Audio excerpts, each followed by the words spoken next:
Touré. Fils. naka waar. lépp tawféex. yaa ngi cool. sant muñ ak moytu. maa ngi lay masawu si équipe bi. waaw mais noonu la. yàlla na yàlla may ngeen defarwaat ngeen ñëwaat en force. merci beaucoup. ginnaaw naka sa journée lépp jàmm. waaye sant bu wér kay ak naqar. waaw ñaari match yi passé na. am na lu ñu waxtaan ci suuf am na lu ñu waxoon ci kaw. waaw. lan la ñu waxoon. li tax nga ma ne la Barça mooy favori ci kaw Inter nga bañ loolu waxoon nañ ko. waaw maa bañoon. bañ ko ci live bi. mais sénégalais day dagg wax di ko développé te du déglu. live bi ma waxoon waa ji naan ma Barça mooy favori ma ne ko su ma la neexee ne la Inter mooy favori. loolu leen dagg. di ci werante mais fond bi génnewuñ ko. c'est ce que j'ai dit mooy que ne opposition style favori mënu faa am c'est du 50-50. et ça ne woon naa leen ça va se jouer sur des détails. et ça c'est joué sur des détails. comme j'ai dit mënul am favori dans la mesure où que buñ doon joxe favori sax ci football. favori Inter moo doon nekk favori peut-être parce que mooy finaliste 2023. avec presque le même effectif à l'exception de Yann Sommer ak Thuram bu ma juumul ñoo ci manqué woon. mais ñi si deuxième ñu ngi fa woon te ñoo final woon contre City ñu perdre ko si détails yi ndaw. pendant ce temps boo demee Barça ils ont une très belle équipe ils ont une équipe jeune.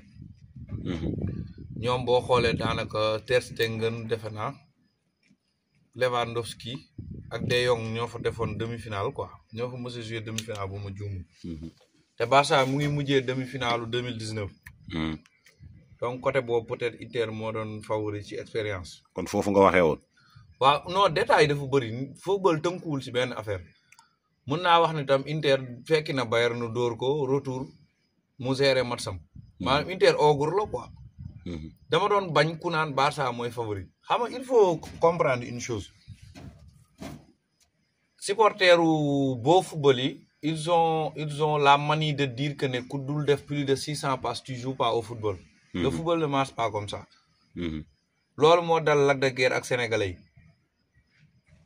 xam nga Balla Gaye ñi koy supporter. ñu bëri duñ kii Lac de Guiers parce que dañ naa il est défensif. dañ koy bañ.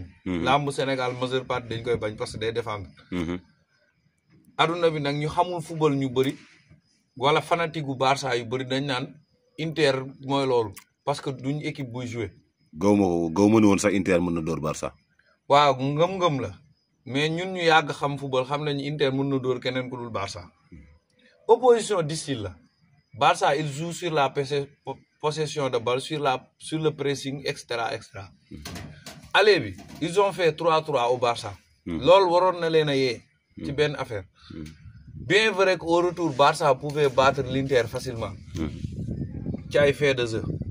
Inter aussi pouvait battre Barça facilement sur des faits de jeu 50-50 la. newoon naa la Inter ils savent jouer au football. ils savent se battre. quand il le faut. ils savent défendre quand il le faut. yàgg naa laa wax ne équipe bu bëgg jël coupe da ngay am défense bëgg am góol. balaa dara di xew. dañ ne nii salaamaaleykum saa yi ne ko pang. waaw comme aller bi. malgré ça le Barça est revenu au score. le Barça est revenu au score ba dugal troisième bi. ci 15 minutes yooyu il pouvait gagner le match mais manque de concentration. ak détails yi ndaw da lay perte loo match. mooy li ma la doon wax Barça des fois dañu am tendance di baisser les bras te baisser les bras ça peut te coûter cher. ils avaient le match à porter à une certaine minute de jeu nga mener 3-2 tu pouvais gagner le match. mais xawma ak ban boost ak ban réflexe la Inter égaliser c'est à saluer xoolal Acer bi axe central la. troisième but bi c'est pas un maanaam du coup franc du corner. moom moo romb attaquant yi dem dugali bal. est-ce que yaa ngi may dégg. naa lay dégg bu baax. muy won ne motivation la. au passage c'est quelque chose à saluer waaju yàlla may la. exemple de motivation la cancer na ñaar yoon. nekk na ivrogne buy taxawaal di mandi. 37 ans la am bii mooy premier biom Champions League kon il a du mérite il a du mérite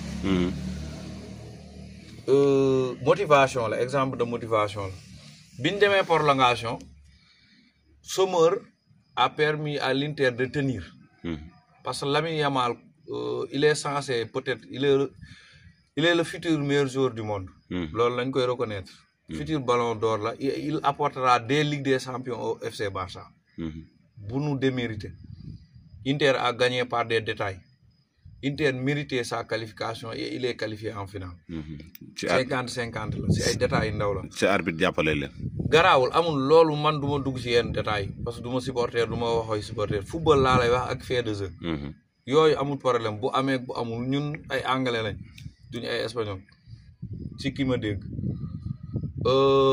Barça ils ont une très belle génération une très bonne équipe Hansi Flick buñ ko mayee fii ak 1 an wala déwén wala 2 ans il peut apporter des Ligues des Champions waxuma la benn ligue la xam des Ligues des Champions génération Yamal bi ils sont jeunes ils savent jouer au football ay détails yu ñu war a soppi la rek peut-être bu ñu renforcer axe bi wut góol bu baax wut profondeur banc parce que Inter aussi profondeur de banc la rayé aussi quoi daf ci am solo Inter est en finale et il le mérite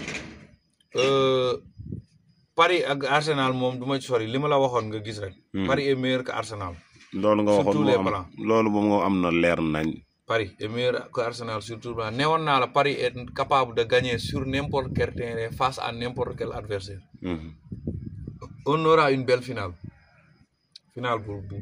bu neex ngay gis parce que ba tey opposition distil la mais tamit est capable de gagner mais tamit waxoon nga fi tamit ne Paris am na meilleure chance pour finalu waaw te tey loolu ñëw na loolu avant retour contre Liverpool bi laa ko doon wax dama ne woon gis naa finalu Paris ak Barça laa waxoon parce que Barça ils ont une très belle équipe ils pouvaient être en finale bu ñu concentré woon mais football la am na ay détails moo koy gagné football la quoi amul objet direct football la peut-être mënoon nañoo finalu mais Paris moo réussir am chance finalu mais Paris finale bi yow da nga ci insisté woon trop nag waaw parce que bu ma kiiwul Barça Paris est la meilleure équipe au monde actuellement ci jeu football mais meilleur ça ne veut pas dire que tu vas gagner Paris buy football yow tu as l'impression que ne équipe bi muy footballal xamul dara tellement ils savent jouer au football ils savent garder la balle ils savent faire un pressing comme le Barça mais loolu gagnewul quoi c'est des détails yu ndaw lañ lay gagner